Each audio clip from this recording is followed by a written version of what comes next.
भारत से तनाव के बीच पाकिस्तान लगातार सिविलियंस को अपना निशाना बना रहा है।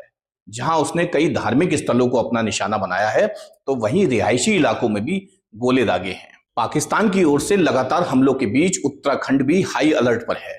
पुलिस, ऊर्जा निगम, स्वास्थ्य विभाग और आपदा प्रबंधन के साथ ही प्रशासनिक मशीनरी को भी अलर्ट मोड पर रहने को कहा गया है। केंद्रीय स्वास्थ्य मंत्रालय के निर्देश पर सरकार ने राज्य के सभी अस्पतालों को हाई अलर्ट पर रहने के निर्देश भी जारी कर दिए हैं, जिसके तहत राज्य को किसी भी आपातकालीन स्थिति से निपटने के लिए कहा गया है। राज्य के स्वास्थ्य सचिव डॉक्टर आर राजेश कुमार ने इस संबंध में आवश्यक दिशा निर्देश भी जारी कर दिए हैं। दरअसल आतंकवादियों के खिलाफ चलाए गए ऑपरेशन सिंदूर से पाकिस्तान की ओर से लगातार उकसावे वाली कार्रवाई हो रही है।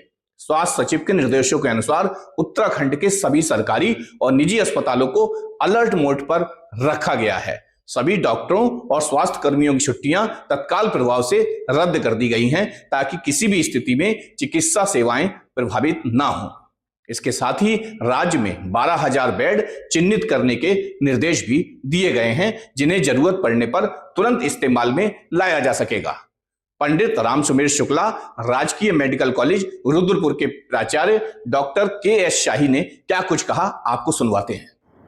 जिला अस्पताल में टोटल 420 बेड हैं, जो मेडिकल कॉलेज और जो जिला अस्पताल है, हम दोनों को कंबाइंड करके चला रहे हैं। और इसमें 400 बेड्स हमारे तैयार हैं यहाँ पर। और इसके अलावा जो आईसीयू है, हमारे पास आईसीयू है और उसमें सारी सुविधाएं हैं पूरा, और जो स्टाफ है उसकी भी ड्यूटी लगा दी गई है। और डॉक्टर्स को भी हमने तैयार कर दिया है कि वो जो इस सेवाओं के लिए तत्पर रहेंगे, उनको आदेश जारी कर दिए गए हैं। और उनके द्वारा निरीक्षण भी करवा दिया गया है कि जो आईसीयू की जो सेवाएं हैं, उसके अलावा जो और रिक्वायरमेंट्स होती हैं इलाज के लिए मरीजों की, क्योंकि जब ऐसी वॉर की सी स्थिति होती है तो उसमें अलग अलग किस्म के मरीज आते हैं। हो सकता है उसमें जलने वाले आए और चोट पटक लगने वाले आए, अगर कोई केमिकल्स वाले होते हैं वो भी आते हैं इसमें, और कोई धुएं से और डस्ट से, ऐसी चीज़ों से और एलर्जी टाइप की भी चीज़ें हो जाती हैं। तो हर तरीके का हमने अरेंजमेंट यहाँ पर कर रखा है।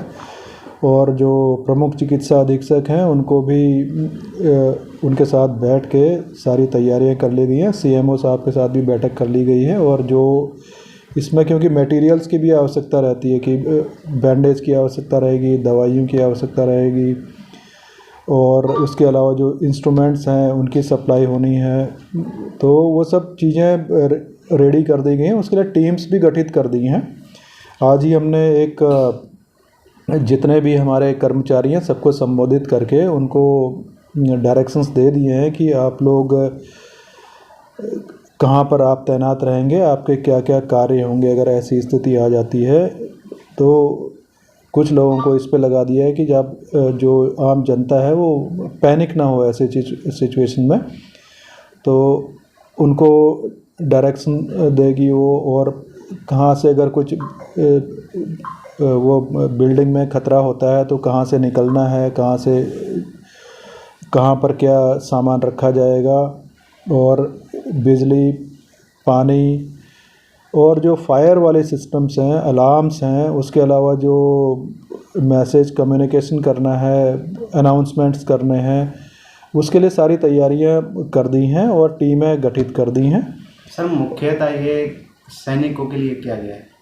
यहाँ के लिए, कर्मचारियों के लिए, क्योंकि अब ऐसी स्थिति में यह है कि हमने स्पष्ट निर्देश कर दिए कि हर व्यक्ति, हर जो हमारा स्टाफ है वो सैनिक की तरह व्यवहार करे यहाँ पर, क्योंकि ये खतरा है। आप सिविल डिफेंस अपने हाथ में लें और कोई भी खतरा होने पर जिसकी जितनी पूर्ण क्षमता है उसके अनुसार वो यहाँ पर काम करे, और हमेशा अलर्ट रहे कि कुछ भी हो सकता है, और किसी भी कार्य में लापरवाही ना बरती जाए, उसके उनको सख्त निर्देश दिए गए हैं।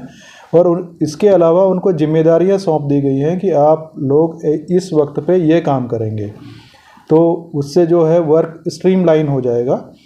तो इस तरीके से किसको स्विच ऑन करना है, किसको सामान लाना है, किसको बाल्टी लानी है, किसको इंस्ट्रूमेंट ले जाने हैं, किसको पट्टी लानी है, किसको ट्रॉली खींचनी है, तो इसके लिए एक उनका डायरेक्टर बना दिया गया है। और जो टीम में जो वर्किंग होगी वो चेन की तरीके से होगी, ताकि कहीं पर भी कोई कड़ी छूटे ना।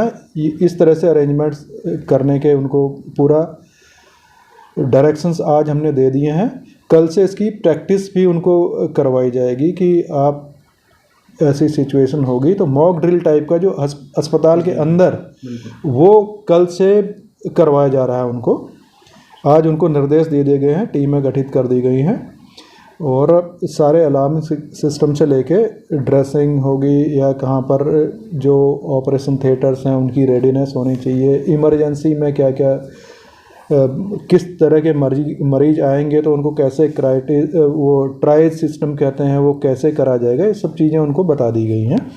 तो व्यवस्थाएं अब डायरेक्शंस इशू हो गए हैं तो इनको अब उसकी प्रैक्टिस और ट्रेनिंग कल से चालू हो जाएगी।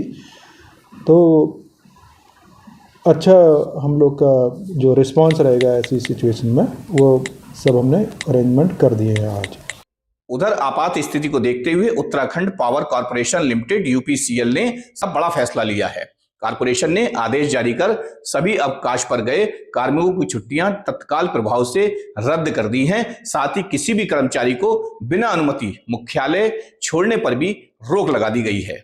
इसी कड़ी में आईजी कुमाऊं रिद्धिम अग्रवाल ने कुमाऊं परिक्षेत्र का चार्ज लेने के बाद ग्राउंड जीरो पर उतरकर पुलिसिंग का जायजा लिया। आईजी कुमाऊं रिद्धिम अग्रवाल ने थाना प्रभारियों को हिदायत देते हुए कानून व्यवस्था को बनाए रखने के निर्देश दिए। साथ ही लापरवाही बरतने पर सख्त कार्रवाई करने की बात भी कही।